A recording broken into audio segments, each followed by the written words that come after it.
1857 भारताच्या इतिहासातील तो काळ जेव्हा एक ठिणगी पेटली आणि संपूर्ण देश हादरला। काही लोक याला सिपाही बंड म्हणतात तर काही इतिहासकार याला भारताचा पहिला स्वातंत्र्य संग्राम म्हणतात।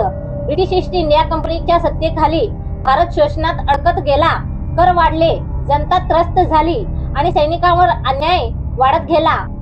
हा असंतोष हळूहळू मोठ्या ज्वालामुखीत बदलला। 1857 मध्ये बराकपूर येथे मंगल पांडे यांच्या बंडाने या उठावाची सुरुवात झाली। ही ठिणगी मेरठ, दिल्ली, कानपूर आणि झाशी पर्यंत पोहोचली आणि संपूर्ण देशात उठाव पसरला। झाशीची राणी लक्ष्मीबाई, तात्या टोपे, नानासाहेब आणि बहादूरशाह जफर यांनी या लढ्याला दिशा दिली। हा आता फक्त बंड नव्हता तर स्वातंत्र्याची मोठी मागणी बनली।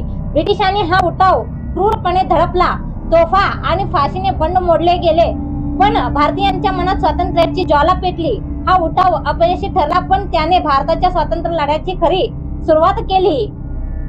जर हा व्हिडिओ आवडला असेल तर लाईक करा, शेअर करा आणि सबस्क्राईब करा। या व्हिडिओचा सविस्तर अभ्यासासाठी महत्त्वाचा मोठा भाग आणि पूर्ण माहिती व्हिडिओच्या डिस्क्रिप्शन मध्ये दिली आहे आणि त्या मोठ्या व्हिडिओची लिंक तिथे दिलेली आहे, ती तुम्ही पाहू शकता।